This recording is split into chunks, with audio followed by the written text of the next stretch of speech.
The November fog of 1891 hung over London like a burial shroud, transforming the great city into a labyrinth of shadows and whispered secrets. Gas lamps struggled against the dense grey veil that had settled upon the streets, their feeble light creating pools of amber warmth in an otherwise colourless world.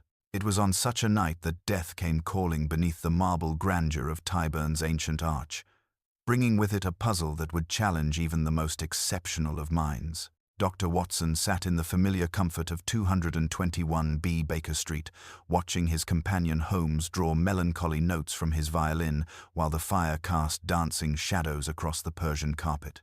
The detective's lean figure was silhouetted against the window, his sharp profile etched in concentration as he coaxed a particularly haunting melody from the strings. The evening had passed in companionable silence, broken only by the occasional crack of settling coal and the distant rumble of hansom cabs navigating the fog-shrouded streets below. The urgent ringing of the bell shattered their peaceful reverie, followed by the rapid ascent of familiar footsteps upon the 17 steps. Inspector Lestrade burst through the door, his usually composed demeanor replaced by barely contained excitement and frustration. His coat dripped with moisture, and his hat bore the unmistakable signs of a man who had travelled hastily through the London fog without proper protection from the elements. "You've lost your umbrella again, Lestrade," Holmes observed without turning from the window, setting aside his violin with characteristic precision. "And judging by the particular pattern of dampness on your left shoulder and the mud on your boots, you came by way of Oxford Street rather than taking the more direct route through Marylebone. Most unwise on such a night." Lestrade stared in that familiar mixture of admiration and exasperation that Holmes's deductions invariably provoked. "How you manage such observations never ceases to amaze me, Mr. Holmes. But yes, I've come directly from the most perplexing case I've encountered in 20 years of service. A gentleman lies dead beneath Marble Arch under circumstances that defy all logical explanation." Holmes turned with that sudden, keen interest that Watson recognized as the herald of a challenging investigation. "Indeed. Pray, enlighten us with the particulars." "The victim is Sir Reginald Ashworth, a respected member of Parliament and noted philanthropist. He was discovered at dawn by a street sweeper, positioned as if he had simply chosen to rest beneath the arch and never awakened. No wounds, no signs of struggle, no indication of robbery. Yet his face bears an expression of profound terror, and clutched in his right hand is a single white orchid, as fresh as if it had been picked moments before." Watson felt the familiar stirring of curiosity that accompanied the beginning of their adventures. There was something in the inspector's tone that suggested depths of mystery yet to be revealed. "Most intriguing," Holmes murmured, his grey eyes already taking on that distant look of calculation. "What of his last known whereabouts?" Lestrade produced a small card from his waistcoat pocket, its edges slightly damp from the fog. "He was last seen at his club in Whitehall at 10:30. This was found in his coat pocket." The card bore a single line in elegant script: "Midnight, beneath the marble witness." Holmes examined the card with his magnifying glass, noting details invisible to ordinary observation. The paper is expensive, the ink of superior quality, yet observe the slight tremor in the final letters, written under duress, or perhaps in great haste. The watermark suggests Belgian manufacture, not commonly available in London shops. "There's more," Lestrade continued. Sir Reginald's watch had stopped at precisely 12 minutes past midnight. "And there are traces of a peculiar reddish powder on his gloves, unlike anything our laboratory men have encountered. The orchid, according to our botanist, is a rare variety typically found only in the conservatories of the most dedicated collectors." Holmes's fingers steepled beneath his chin as he absorbed these details. A parliamentary gentleman, a mysterious appointment, an exotic flower, and foreign dust. The elements of a most engaging puzzle. "Watson." He reached for his coat with sudden decision. "Come, Inspector. Let us examine this scene while the morning light still serves us. I suspect Marble Arch has witnessed stranger ceremonies than Parliament intended when they erected their monument to victory. The handsome cab lurched through London's fog-shrouded streets, its wheels grinding against wet cobblestones as the driver navigated by instinct through the impenetrable grey veil. Holmes sat opposite Watson and Lestrade, his sharp profile silhouetted against the condensation-filmed window, while the inspector shifted restlessly in his seat, still dampened from his hurried journey through the November mist. "Inspector," Holmes observed without turning from the window, "I notice your left boot bears a peculiar scuff mark along the inner sole, near the arch. The leather is otherwise pristine, suggesting a recent purchase. Yet this specific wear pattern indicates you've been favoring that foot for several days. A minor injury, perhaps?" Lestrade glanced down in amazement. "Good heavens!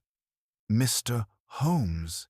I bought these boots only yesterday, and yes, I've been nursing a twisted ankle since an unfortunate encounter with a costermonger's cart last week. How you manage such observations from a mere glance never ceases to astound me." "Elementary observation, my dear Lestrade. The mind must remain sharp, even when focused elsewhere."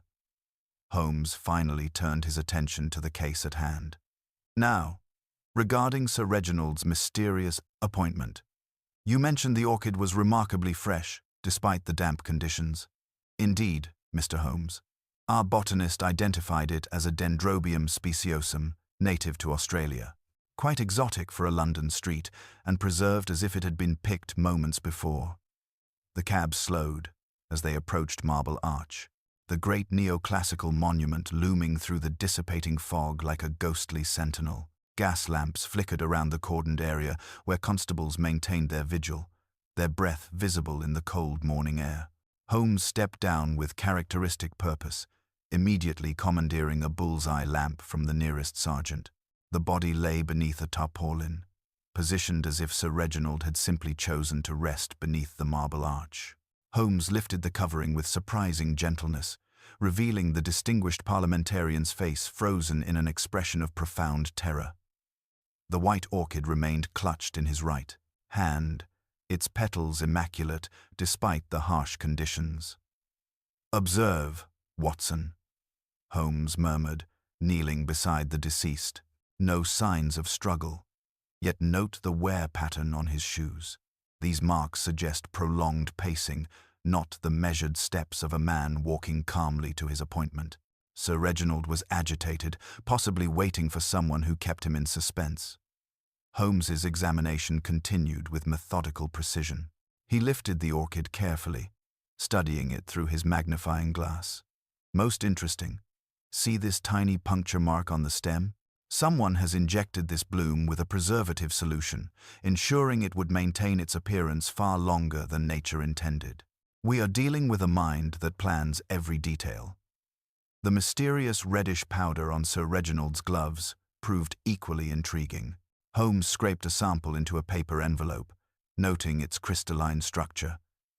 "Concentrated on the thumb and forefinger only," suggesting he handled something small and deliberately coated with this substance shortly before his death. Rising from his examination of the body, Holmes began studying the surrounding pavement with equal intensity.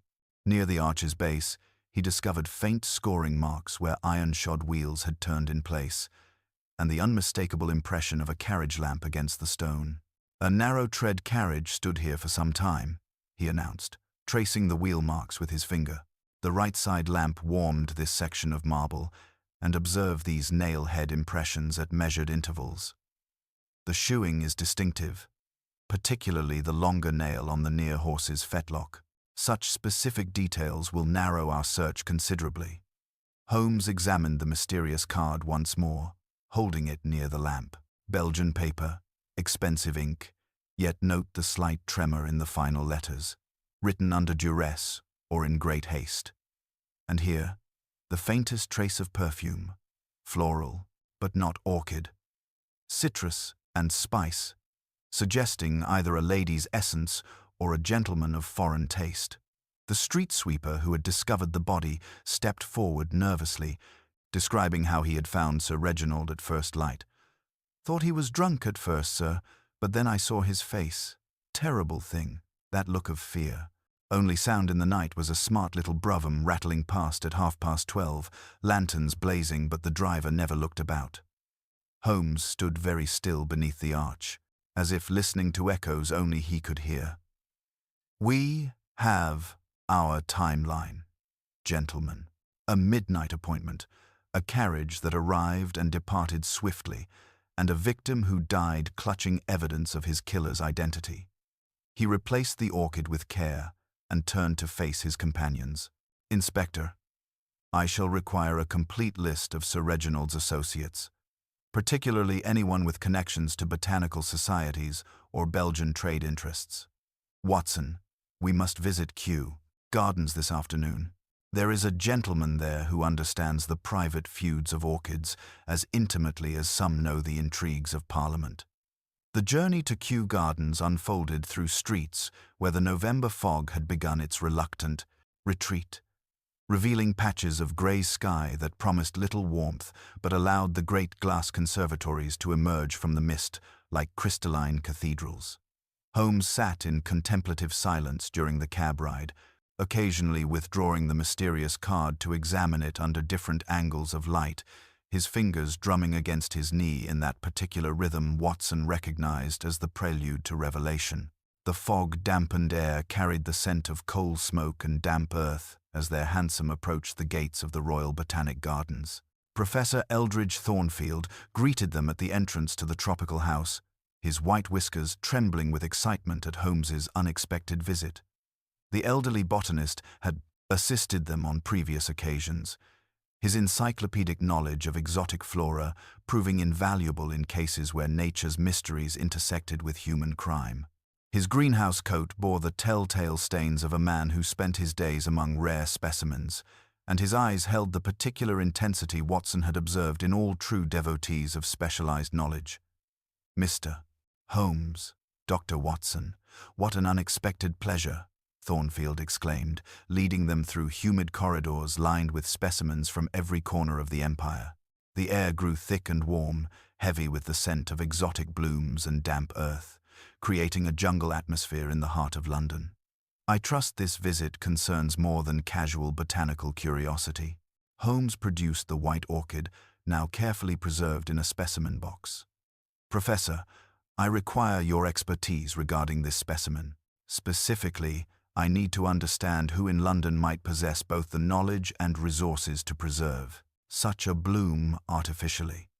Thornfield accepted the orchid with reverent hands, immediately producing a magnifying glass from his vest pocket. His examination was thorough and methodical, reminiscent of Holmes's own investigative technique. "Most extraordinary," he murmured, after several minutes of silent study. "This specimen has indeed been treated with a preservative solution, but observe the injection technique.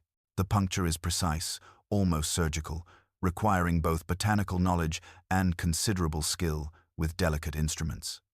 The professor led them deeper into the conservatory, past towering palms and exotic ferns.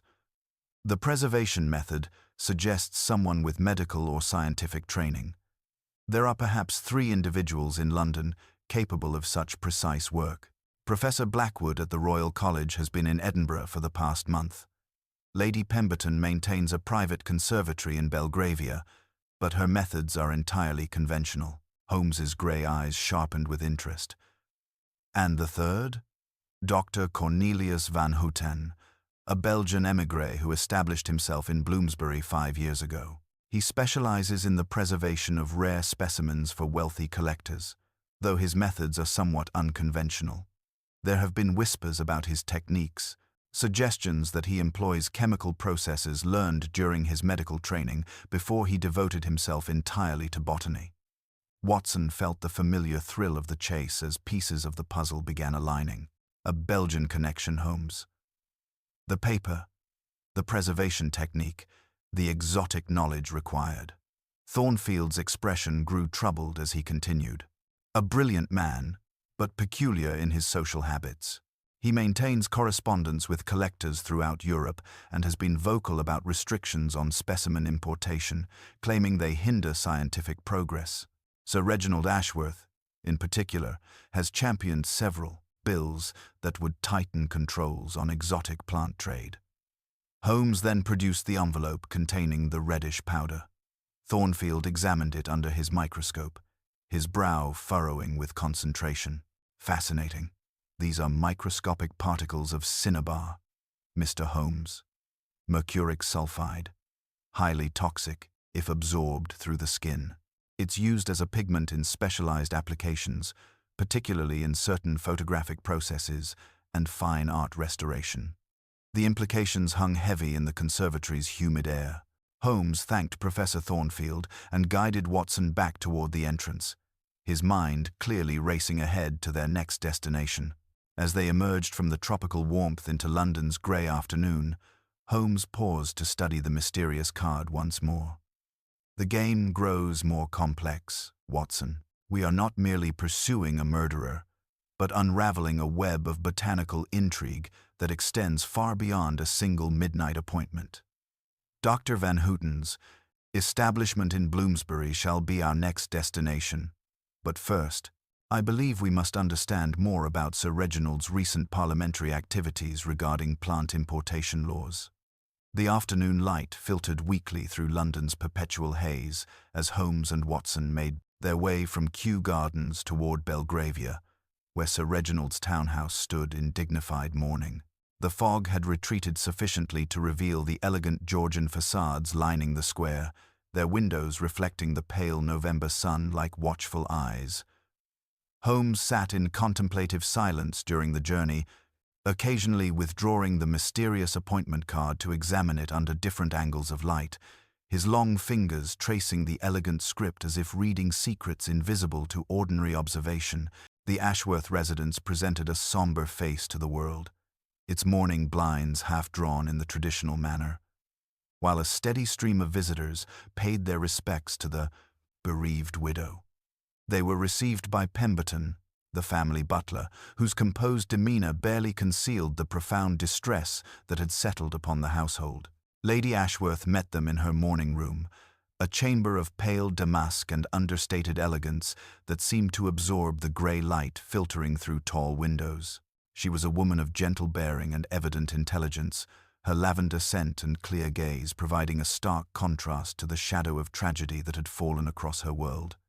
"Mr. Holmes, Dr. Watson," she began, her voice steady despite the grief that lined her features. "I have been told that my husband died without apparent cause or explanation. If there is any comfort to be found in understanding how or why this terrible thing occurred, you must help me find it." Holmes's bow held more genuine sympathy than many would have credited him capable of expressing. "That is precisely my intention, Lady Ashworth. With your permission, I should like to examine Sir Reginald's study and perhaps speak with any members of your household who were familiar with his recent activities." The study reflected its occupant's methodical nature, with precisely arranged papers and botanical prints adorning the walls between towering bookcases filled with volumes on parliamentary procedure, colonial administration, and exotic horticulture. Holmes moved through the room with characteristic purpose, his keen eyes cataloguing every detail, while his fingers traced along the spines of books until he paused at a particular section devoted to plant importation regulations and tropical specimens. Lady Ashworth introduced them to Mr. Geoffrey Hartwell, Sir Reginald's private secretary, a thin, precise man whose wire-rimmed spectacles and ink-stained fingers spoke of long hours spent among correspondence and legislative documents. Hartwell had served his employer for nearly 15 years and bore the particular pallor of one who spent his days in parliamentary offices rather than London's uncertain sunlight. Sir Reginald was deeply committed to his work on the Plant Protection Act, Hartwell explained, his voice trembling slightly as he gestured toward thick folders marked with urgent notations. He believed that unrestricted importation of exotic specimens posed significant dangers to British agriculture and native ecosystems. The legislation would have required extensive documentation and quarantine procedures for all botanical imports. Holmes examined the desk with methodical attention, lifting the leather blotter to hold it toward the window light. A faint but distinctive fragrance rose from the paper, something crisp with citrus and spiced undertones that caused his nostrils to flare almost imperceptibly. "This ink is not of English manufacture," he murmured, more to himself than to his companions, "and the scent suggests continental origins." From a locked drawer, Hartwell produced Sir Reginald's personal diary, its final entry showing a hasty scrawl. M. Witness 12. The handwriting was unmistakably Sir Reginald's, though the line appeared thickened at the end as if penned in considerable haste or under emotional strain. Holmes compared it carefully to other samples of the parliamentarian's writing found throughout the study. "Mr. Hartwell," Holmes inquired, his grey eyes sharp with interest, "did Sir Reginald mention receiving any unusual communications recently? Perhaps invitations to private meetings or botanical exhibitions?" The secretary's brow furrowed with concentration as he recalled the events of the previous weeks. "Now that you mention it, Mr. Holmes, he did receive a rather mysterious invitation that seemed to both intrigue and trouble him. He spoke of examining something beneath the marble witness, though I confess the phrase meant nothing to me at the time. Sir Reginald often used poetic language when discussing his botanical interests, but this seemed different somehow, more urgent." Watson leaned forward with evident interest. Did he seem excited about this prospect, or concerned? "Both, I would say, Dr. Watson." He appeared genuinely curious about what he might discover. Yet there was an underlying tension, as if he suspected the meeting might prove more significant than a simple botanical consultation. Lady Ashworth, who had been listening with growing distress, spoke quietly from her position near the window. "He was troubled these past weeks. Mr. Holmes. There were anonymous letters accusing him of hypocrisy, claiming he professed to protect the empire while secretly indulging private passions for rare specimens.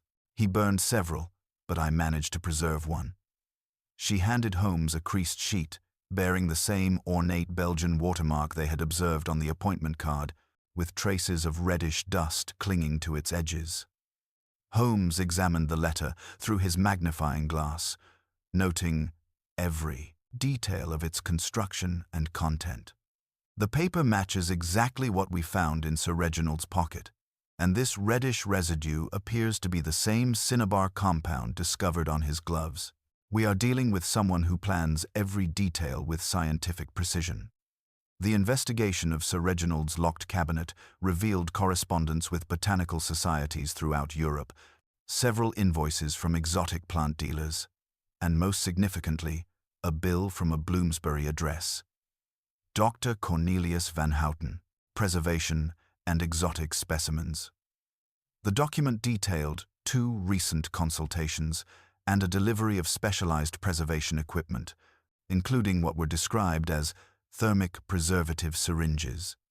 "Dr. Van Houten called here once," Lady Ashworth recalled, her expression growing troubled. "I found him courteous but peculiar in his manner.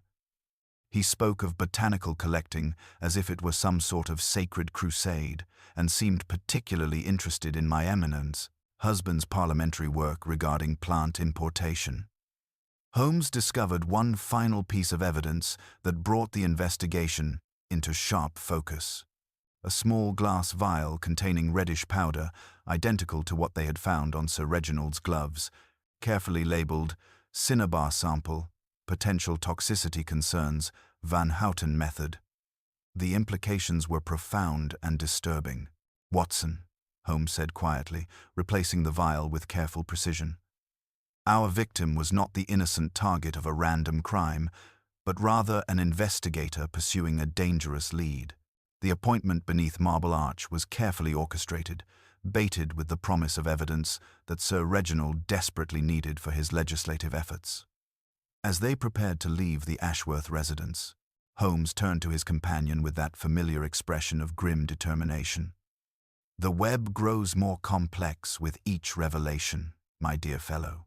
We are not merely solving a murder, but uncovering a conspiracy that extends far beyond simple botanical smuggling.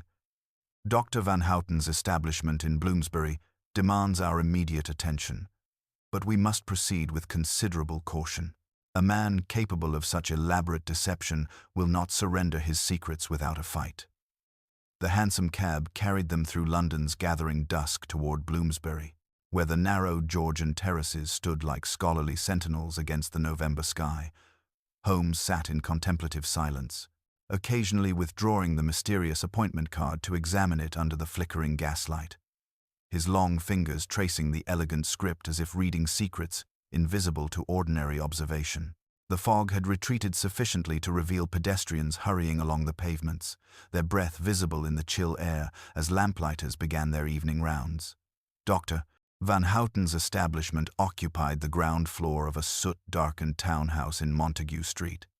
Its windows, displaying an array of preserved botanical specimens that caught the lamplight like jeweled treasures. A brass nameplate proclaimed Cornelius Van Houten, Doctor of Natural Philosophy, specialist in exotic preservation.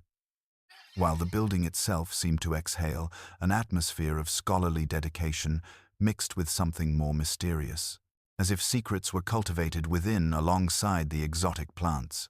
The interior proved even more remarkable than the window display had promised, with towering cases containing preserved flowers from every corner of the empire.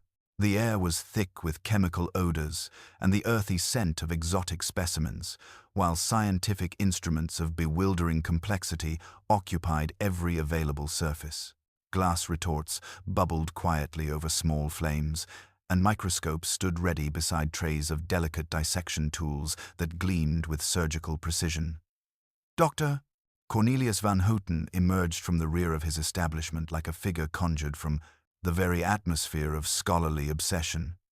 He was a man of middle years, with prematurely white hair and the pale complexion of one who spent his days among books and specimens rather than in London's uncertain sunlight.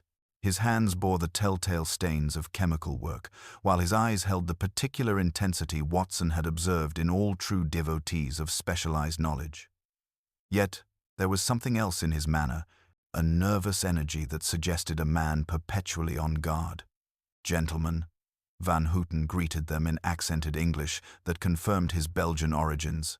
"How may I assist you? I specialize in the preservation of rare botanical specimens for collectors and scientific institutions." Holmes examined the shop's contents with apparent casual interest, though Watson recognized the focused attention his friend brought to every detail. "Dr. Van Houten, we are investigating Sir Reginald Ashworth's death. I believe you were acquainted with the gentleman." The Belgian's reaction was immediate and telling, a slight stiffening of posture combined with a barely perceptible adjustment of several specimen jars. Sir Reginald was indeed a client, though our relationship was purely professional. He consulted me regarding preservation techniques for parliamentary evidence related to his botanical legislation. Holmes withdrew the white orchid from his specimen case, watching Van Houten's face with the intensity of a hawk observing its prey. This bloom was found at the scene. The preservation technique suggests both botanical knowledge and considerable skill with delicate instruments. Van Houten's examination was performed with obvious expertise, though his hands shook almost imperceptibly. Dendrobium speciosum, preserved using advanced chemical stabilization. The work is skillful, though I cannot identify the specific practitioner from examination alone. "And the cinnabar powder found on Sir Reginald's gloves?" Holmes continued, with deceptive casualness. "A useful compound in certain preservation processes," Van Houten replied, his scholarly demeanor intact despite the growing tension. Sir Reginald was experimenting with new methods for which he required the substance. Holmes had moved to examine a glass syringe whose needle was like a hair, then turned his attention to the bell pull, touching it with his handkerchief before examining the linen with his lens. A faint ruddy smear glimmered like dust from a crushed jewel. "You receive visitors with vermilion upon their fingers." A week ago, a gentleman collector called regarding a commission, Van Houten replied, the first shadow of irritation entering his voice. Mr. Lionel Quarles, a photographer who had been to an artist's workshop. He left his red signature everywhere he touched, proposing to immortalize orchids upon plates. Watson saw Holmes's eyes brighten with interest. And he drives? A fashionable brougham with narrow tread. Wheels and new lamps, Van Houten confirmed. Holmes withdrew the appointment card and applied graphite lightly to its surface, revealing the faint ghosts of letters where pressure had traveled through layered paper. Q Studio Mob. He showed the result to Watson without comment, then fixed Van Houten with his penetrating gaze. Your establishment tells an interesting story, Doctor. Belgian paper, citrus-spiced essence, vermilion traces, and a photographer who drives precisely the carriage witnessed at Marble Arch. Holmes replaced his materials with careful precision. We shall be calling upon Mr. Quarles this evening. The November evening had deepened into full darkness as Holmes and Watson made their way through the narrow streets of Bloomsbury, where gaslight struggled against the persistent fog that clung to the Georgian terraces like a living thing. The chemical scents from Van Houten's establishment still lingered in their nostrils as their hansom cab turned into Charlotte Street, where Mr. Lionel Quarles maintained his photographic studio in a converted merchant's house. The brass nameplate beside the entrance proclaimed, Quarles Photographic Studios, Artistic and Scientific Documentation, while the faint but unmistakable odors of developing chemicals and burnt magnesium emanated from the upper floors.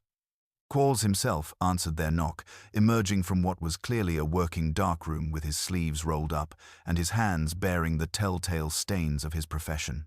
He was a man of perhaps 40 years, with the pale complexion and intense gaze characteristic of those who spent their days manipulating light and shadow. His dark hair was swept back in the artistic fashion, and his clothing bore that particular combination of careful attention and casual disorder that marked him as a man who valued appearance but was frequently absorbed in his craft. Gentlemen, you find me at rather an inconvenient moment, Quarles said, his voice carrying the cultured tones of education tempered by years of practical work. I am in the midst of developing plates that require precise timing. But if your business is urgent, perhaps you might step inside?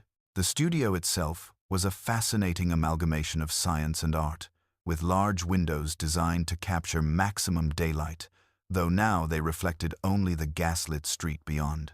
Cameras on tripods stood like mechanical sentinels among elaborate backdrops depicting classical ruins and pastoral scenes, while shelves lined with glass plates, chemical bottles, and various photographic apparatus created an atmosphere of organized complexity. Most significantly, Watson noticed, several botanical specimens were displayed in glass cases with the same meticulous care they had observed in Van Houten's establishment. Mr. Quarles, Holmes began, his keen eyes already cataloguing every detail of their surroundings. I am Sherlock Holmes, and this is Dr. Watson. We are investigating Sir Reginald Ashworth's death, and we have reason to believe you were acquainted with the gentleman. The photographer's reaction was immediate and telling, a slight stiffening of posture combined with an involuntary glance toward a collection of framed botanical photographs on a nearby table. Sir Reginald was indeed a client, though our association was purely professional. He consulted me regarding photographic documentation of exotic specimens for his parliamentary work.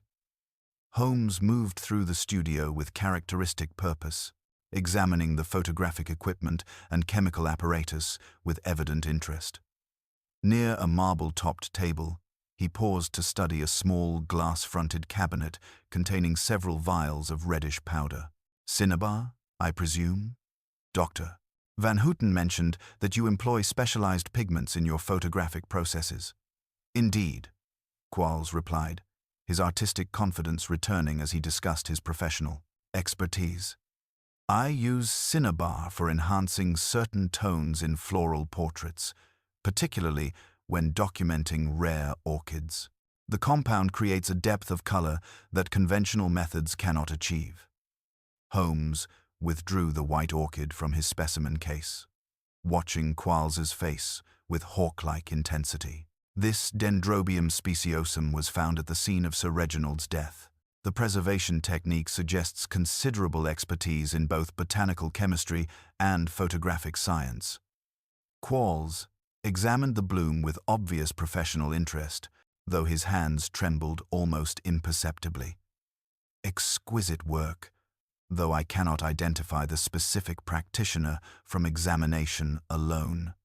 Sir Reginald brought several specimens to me recently, hoping to create photographic evidence supporting his legislation regarding plant importation controls. As Quarles spoke, Holmes's attention had shifted to a subtle but crucial detail. While the photographer's hands bore the expected stains of chemical work, there was no trace of the distinct reddish hue they had observed on Van Houten's bell pull, nor the deeper, more embedded presence found on Sir Reginald's gloves. Quarles's fingernails were meticulously clean, almost suspiciously so for a man who claimed to handle cinnabar regularly in his photographic processes. Your brovum was observed near Marble Arch shortly after midnight on the evening of Sir Reginald's death. Holmes continued with deceptive casualness. A narrow-tread vehicle with distinctive new lamps, I understand. Quarles's flush of embarrassment seemed genuine as he gestured toward the window overlooking the mews behind his studio. A recent acquisition, I confess. My work has been profitable of late, and I required reliable transportation for collecting specimens and visiting clients throughout the city. I was indeed returning from Mayfair that evening, delivering finished prints to a patron. Holmes thanked the photographer courteously and guided Watson back into the fog-shrouded street. As they walked away from the chemical-scented studio, Watson felt certain they had identified their culprit, but Holmes's expression remained thoughtfully enigmatic, his grey eyes fixed on some distant point beyond the gaslit darkness. The fog had thickened again as Holmes and Watson emerged from Quarles's studio, transforming Charlotte Street into a labyrinth of amber gaslight and shifting shadows that seemed to mirror the growing complexity of their investigation. Holmes walked in contemplative silence, his long stride carrying him through the damp evening air, while his keen eyes remained fixed on some distant point beyond the gaslit darkness, as if reading secrets written in the very atmosphere of London's November night.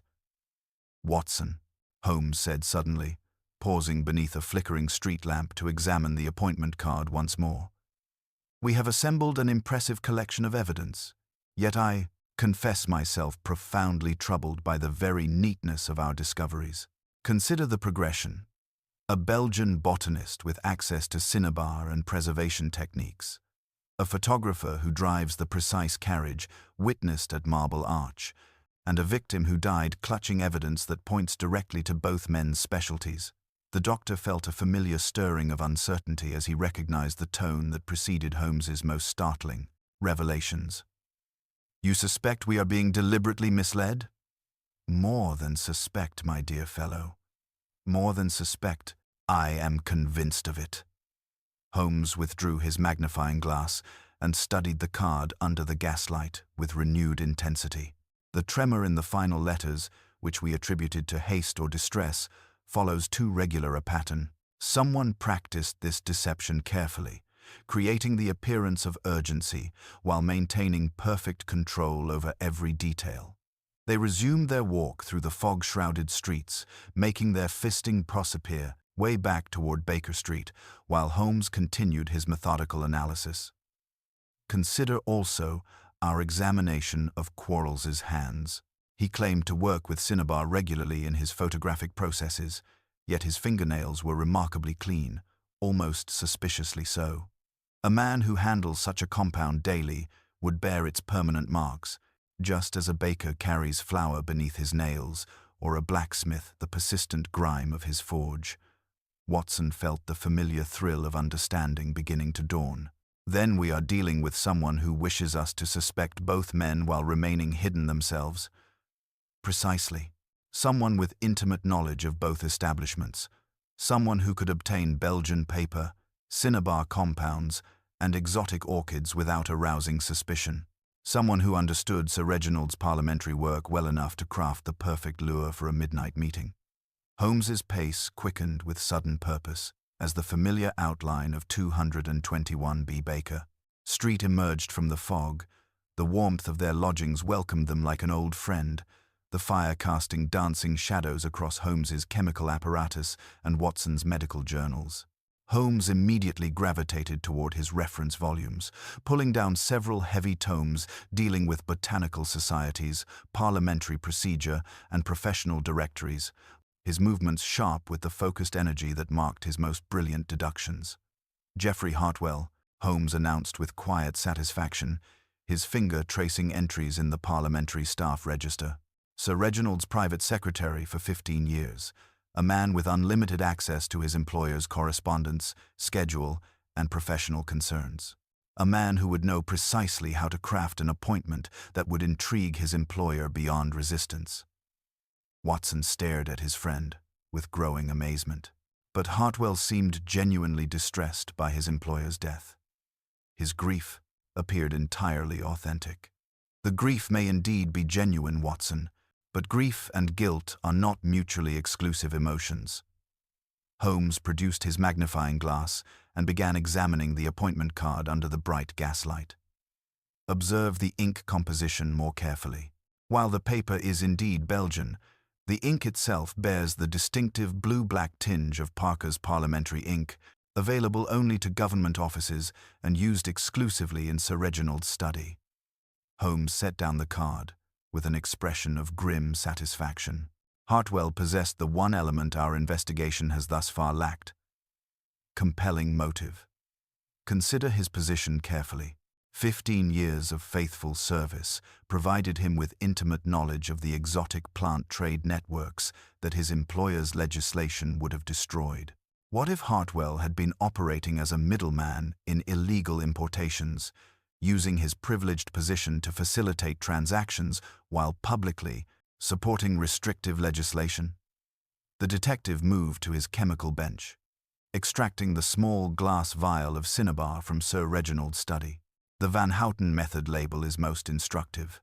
Hartwell could have obtained this sample during his employer's consultations, learned the preservation techniques, and acquired the orchid through Sir Reginald's botanical contacts. The Belgian paper came from correspondence in the study, the cinnabar from Van Houten's samples, and the orchid from Sir Reginald's own collection of specimens. Watson felt pieces of the puzzle clicking into place with satisfying precision. He had access to everything: the study, the diary, the correspondence with both Van Houten and Quarles. He could have orchestrated the entire deception. Holmes nodded grimly as he prepared a slide for microscopic examination. More significantly, he possessed the insider knowledge necessary to make the appointment irresistible to his employer. Sir Reginald's investigation was closing in on botanical smuggling networks, and Hartwell knew exactly what evidence would draw him to Marble Arch at midnight. The detective leaned back from his microscope, his expression combining satisfaction with profound distaste for the crime's calculated cruelty. Tomorrow morning, Watson, we shall give Mr. Hartwell exactly what he believes he wants: the arrest of Dr. Van Houten for Sir Reginald's murder.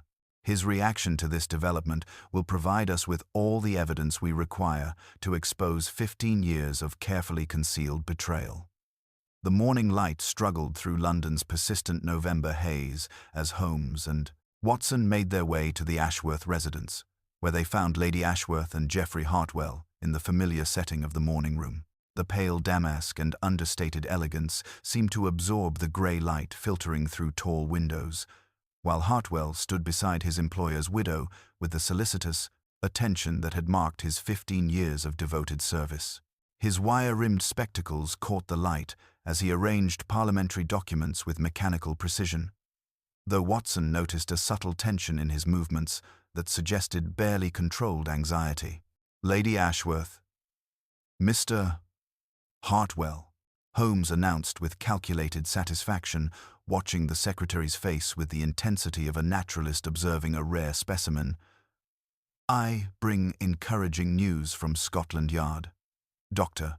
Cornelius Van Houten has been arrested for Sir Reginald's murder. Inspector Lestrade is confident that the evidence against him is quite conclusive. Hartwell's reaction was immediate and profoundly revealing to anyone trained in the observation of human behavior. The visible relaxation of tension that had held his shoulders rigid for days, the steadying of hands that had trembled slightly while organizing documents, and the healthy color that returned to his pale complexion for the first time. Since their initial meeting, his relief was so genuine, so complete, that it confirmed every suspicion Holmes had harbored, while simultaneously providing the secretary with the very confidence that would lead to his ultimate exposure. "Thank heavens," Hartwell murmured, his voice carrying the weight of a man who believed an enormous burden had been lifted from his shoulders. Sir Reginald suspected something was amiss with that Belgian's activities, though he could never have imagined it would lead to such tragedy. The preservation techniques, the exotic specimens, the suspicious chemicals, all pointed to something deeply irregular in his establishment. Holmes nodded with apparent agreement, while his grey eyes remained fixed on every nuance of Hartwell's behavior. Indeed, the cinnabar compounds, the orchid preservation methods, and his nervous manner during our interview yesterday only confirmed our suspicions. The case appears remarkably straightforward once all the when evidence is properly assembled. Lady Ashworth pressed her handkerchief to her eyes with obvious relief. To think that such a man had access to our home, had consulted with my husband in this very study. The deception is almost beyond comprehension. The criminal mind often operates behind a facade of respectability, Holmes observed, his tone carrying just the right note of professional satisfaction. Though I confess myself curious about one particular aspect of the case. Mr. Hartwell, your intimate knowledge of Sir Reginald's work and correspondence would prove invaluable in preparing the prosecution. Would you be willing to accompany us to Scotland Yard to assist Inspector Lestrade with the official documentation? Hartwell's agreement was immediate and enthusiastic, his eagerness to assist in prosecuting the man he believed had been arrested for his own crime, providing Holmes with the final confirmation he required. Of course, Mr. Holmes, anything that might help secure justice for Sir Reginald. I have maintained meticulous records of all his correspondence and can provide detailed testimony about his recent concerns regarding botanical smuggling networks.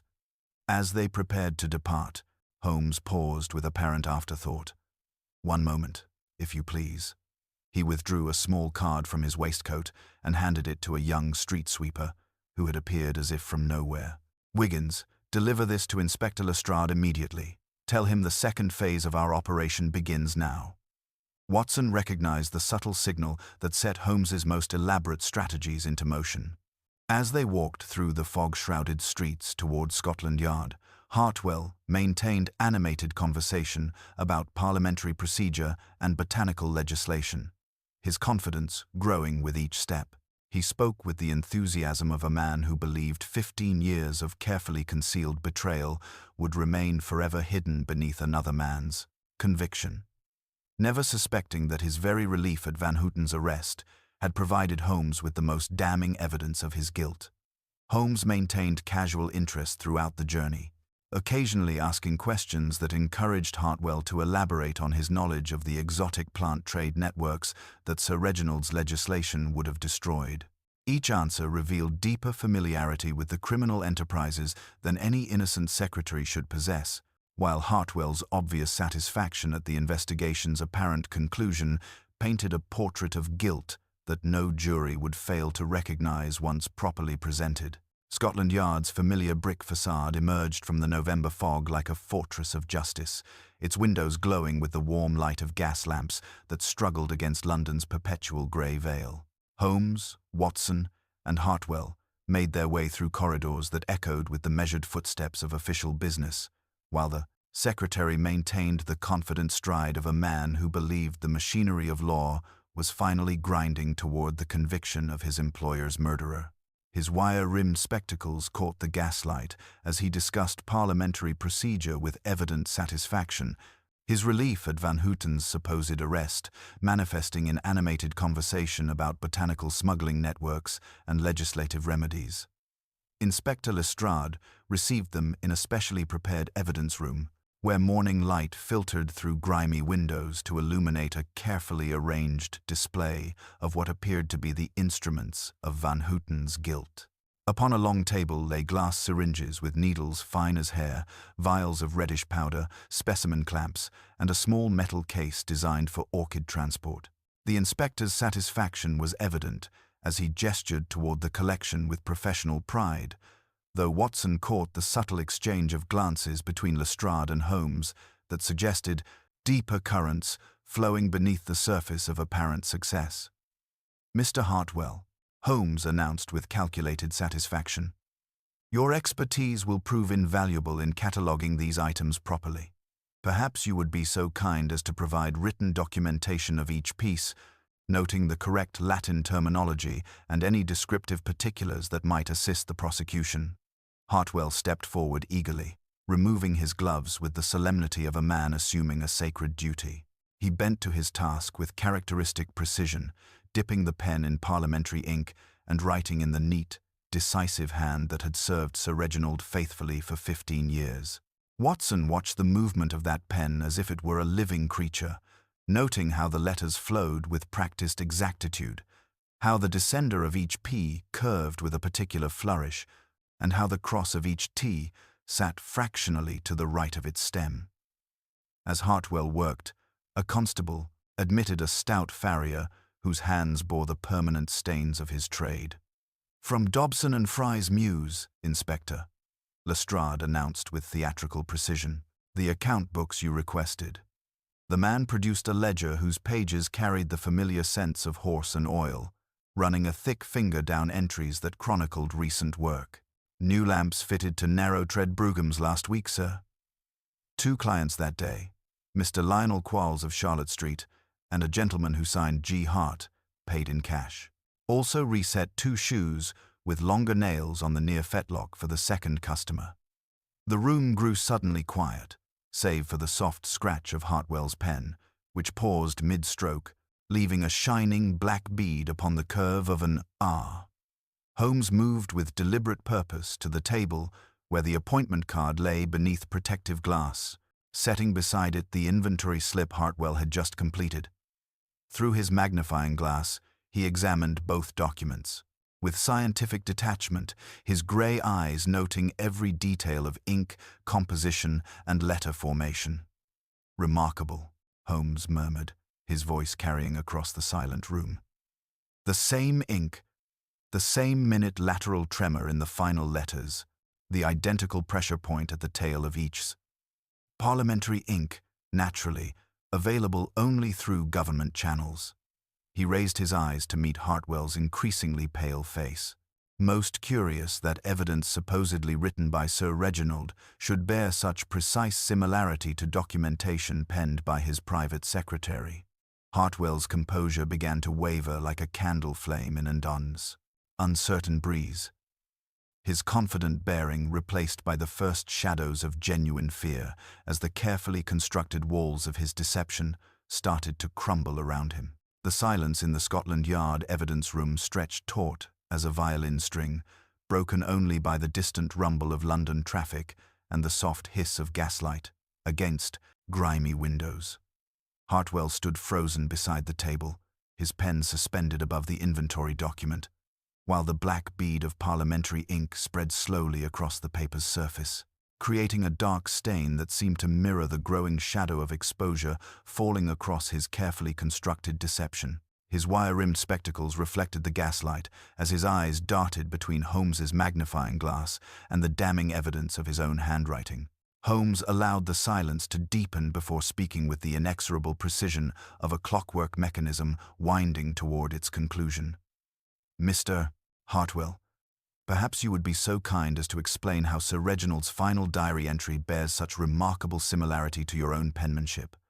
The lateral tremor, the pressure points, the distinctive formation of each letter, all executed in the same parliamentary ink that flows from your pen at this very moment." The secretary's composure cracked like ice beneath spring thaw, his pale complexion growing ashen as 15 years of faithful service transformed into evidence of elaborate betrayal.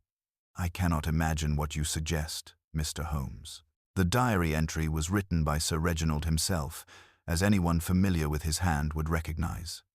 Holmes withdrew a leather portfolio from his coat, spreading several documents across the table with ceremonial deliberation.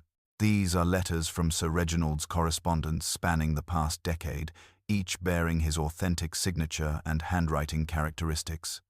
Observe the distinctive rightward slant, the heavy pressure on ascending strokes, the particular formation of capital letters. He placed the diary beside these samples, the contrast immediately apparent even to untrained eyes. The final entry bears none of these characteristics, yet matches perfectly the inventory you have just completed. The detective continued with relentless logic, each revelation striking like a hammer blow. You had access to Sir Reginald's study, his correspondence, his every parliamentary move. You knew of his impending legislation on plant importation, a bill that would have utterly destroyed the illegal network of exotic specimens smuggling you had cultivated for years under your employer's very nose. The account books from Messrs. Rothschild and Company revealed deposits totaling over £3,000 during the past 2 years, far exceeding your parliamentary salary. Hartwell's defiance collapsed entirely, his shoulders sagging as if the weight of 15 years' deception had suddenly become unbearable. "You cannot understand the position I found myself in," he began, his voice barely above a whisper. Sir Reginald's legislation would have destroyed networks that provided income for dozens of families, botanical collectors whose only crime was appreciating nature's beauty. Holmes lifted the white orchid with scientific detachment. Yet your concern for collectors did not prevent you from employing murder as your solution.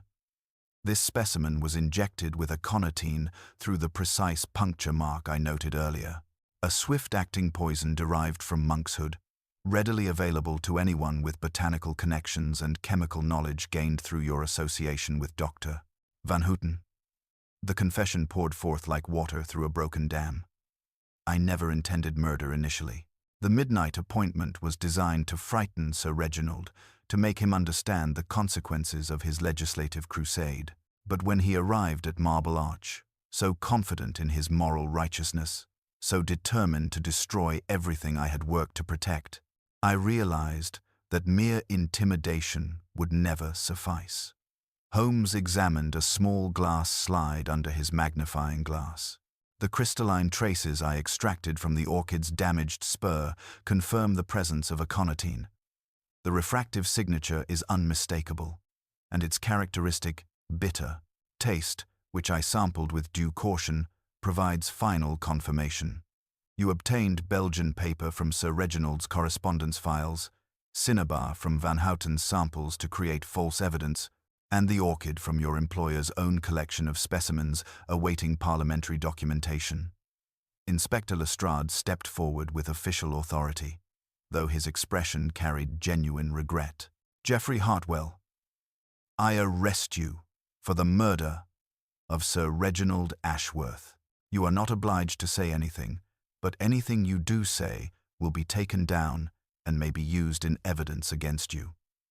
As constables prepared to escort Hartwell from the room, his hands shaking with the magnitude of his exposed deception, Holmes watched with the satisfaction of a puzzle solver whose final piece had clicked perfectly into place. 15 years of loyal service, Mr. Hartwell, corrupted by greed and transformed into the perfect camouflage for betrayal. History will indeed judge, but the law judges only the crime of murder, and in that judgment, your fate is sealed. The clink of handcuffs echoed through Scotland Yard's corridors as constables led Geoffrey Hartwell away, his wire-rimmed spectacles catching the gaslight one final time before disappearing into the grey institutional depths where justice would exact its price. His confession had stripped away 15 years of carefully constructed loyalty, revealing the calculating mind that had transformed parliamentary service into elaborate criminal enterprise. Holmes watched the departure with characteristic detachment, though Watson detected something deeper in his friend's grey eyes, a recognition of how trust betrayed could wound more profoundly than any physical violence. Inspector Lestrade remained behind, his satisfaction tempered by genuine bewilderment at the case's complexity. "A remarkable resolution, Mr. Holmes, yet I confess myself still puzzled by the actual method of murder. No wounds, no obvious poisoning, yet Sir Reginald died in apparent terror." Holmes lifted the white orchid with scientific precision, holding it toward the gaslight. "The instrument of death lies before us, Inspector. Observe this minute puncture in the orchid's spur, barely visible to the naked eye. Hartwell injected aconitine, extracted from monk's hood, into the flower's delicate tissues. When Sir Reginald raised the bloom to examine it, as was his habit with rare specimens, the slightest pressure expressed the poison onto his fingers and lips. The absorption through mucous membranes was swift, causing the numbness and terror we observed frozen on his features. Lestrade examined the flower with newfound respect, and the watch stopped at 12 minutes past midnight. "Elementary misdirection," Holmes replied, producing a similar timepiece from his waistcoat. "Draw the setting pin fractionally outward, and the mechanism halts without visible damage."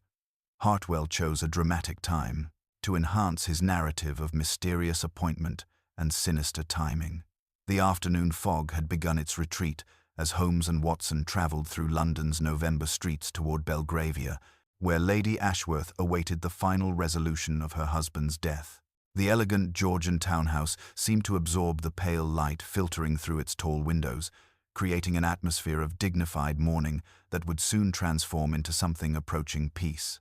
Lady Ashworth received them in the familiar morning room, her composure maintained through sheer force of will. Holmes spoke with uncharacteristic gentleness as he revealed the systematic betrayal that had corrupted her household for years. "Your husband discovered that his trusted secretary had been facilitating illegal botanical smuggling networks throughout Europe, using his parliamentary position to circumvent the very legislation Sir Reginald championed. The profits were substantial, far exceeding any government salary." Her voice trembled as she absorbed the magnitude of deception. "Geoffrey sat in this very room, organizing Reginald's papers, managing his correspondence, all while planning his destruction. The violation of trust seems almost worse than murder itself." Holmes nodded gravely. Hartwell knew that Sir Reginald's investigation would expose the entire criminal enterprise. "The midnight appointment was crafted to exploit your husband's dedication to justice, luring him with the promise of evidence he desperately needed. In death, madam, Sir Reginald achieved the victory that cost him his life. His legislation will proceed, and the smuggling network lies in ruins." The fire burned cheerfully in their Baker Street lodgings as evening settled over London, its warm light dancing across Holmes's violin and Watson's medical journals. Holmes settled into his familiar chair with the satisfaction of a puzzle solved, though his grey eyes already showed signs of that restless energy that would soon demand new intellectual challenges. "You saw through Hartwell's deception from the beginning," Watson observed, pouring modest measures of brandy. Holmes smiled slightly, his fingers finding the violin strings.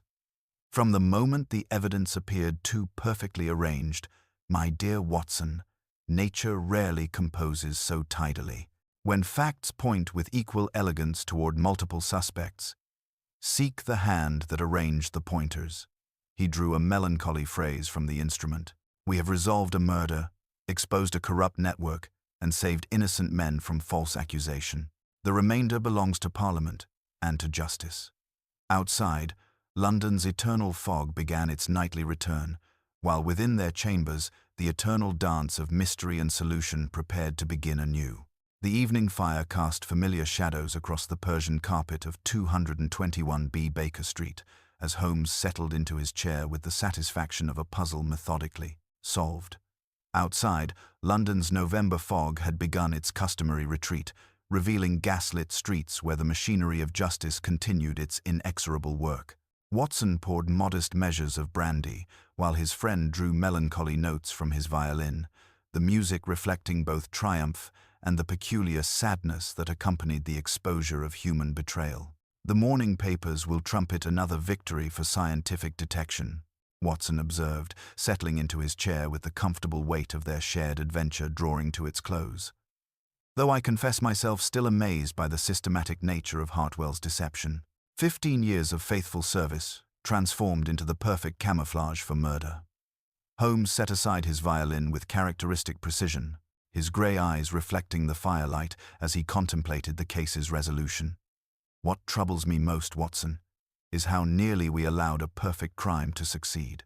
Had Hartwell possessed slightly less confidence in his elaborate misdirection, had he not revealed his relief so completely at Van Houten's supposed arrest, we might have convicted innocent men while the true murderer escaped justice entirely. The detective reached for his pipe, applying flame to tobacco with the deliberate movements that marked his most philosophical moods. Consider the elegance of his plan. Belgian paper from Sir Reginald's own correspondence, cinnabar from Van Houten's samples, an orchid from his employer's collection, and a photographer whose carriage provided the perfect false witness. Every piece of evidence pointed away from the one man with unlimited access to create such evidence. Watson felt the familiar admiration for his friend's deductive powers, yet something in Holmes's manner suggested deeper currents of thought. Inspector Lestrade confirmed that Dr. Van Houten and Mr. Quarles have been cleared of all suspicion. Indeed, both men were merely unwitting instruments in Hartwell's symphony of deception. Van Houten's botanical expertise and Quarles's photographic equipment provided the technical knowledge Hartwell needed, while their legitimate business dealings with Sir Reginald created the perfect foundation for false evidence. Holmes drew thoughtfully on his pipe, watching smoke rise toward the ceiling. The farrier's ledger proved particularly instructive. G. Hart paid cash for lamp installation and specialized shoeing, creating the very wheel marks and lamp impressions we discovered at Marble Arch. The detective rose and moved to the window, where London's fog pressed against the glass like a living thing seeking entry. The true tragedy lies not merely in Sir Reginald's death, but in the corruption of trust that made such betrayal possible. Hartwell possessed every quality we associate with faithful service: diligence, discretion, intimate knowledge of his employer's affairs, and the confidence that comes from years of reliable performance. These virtues became the very instruments of his crime. Watson raised his brandy in a gesture of respect. To Sir Reginald Ashworth, then, whose dedication to justice survived his own murder and will achieve the legislative victory that cost him his life. Holmes acknowledged the toast with a slight nod, his expression growing distant as he contemplated the eternal struggle between order and chaos that defined their profession, and to the recognition that the most dangerous deceptions often wear the mask of familiar loyalty. The handwriting analysis proved decisive. Watson. Parliamentary ink, governmental pressure points, the distinctive lateral tremor he could never quite suppress when forging his master's hand. The fire settled into glowing embers as Holmes returned to his chair, already reaching for the evening paper with that restless energy that would soon demand new intellectual challenges. The aconitine injection through the orchid's spur was masterfully conceived. I grant him that. Sir Reginald's habit of examining rare specimens closely provided the perfect delivery method, while the watch manipulation created false timing to support the midnight appointment narrative. Watson observed his friend's profile in the dying firelight, noting the familiar expression of intellectual satisfaction tempered by something approaching melancholy. The case troubled you more than most, I think. What troubles me, my dear fellow, is the realization that in our pursuit of exotic criminals and elaborate schemes, we must never forget that evil often wears the face of trusted friendship. Holmes folded the paper with characteristic precision. The game, as they say, is eternal. Tomorrow will bring new mysteries, fresh challenges to test the limits of deductive reasoning, but tonight belongs to the satisfaction of truth revealed and justice served. Outside, M.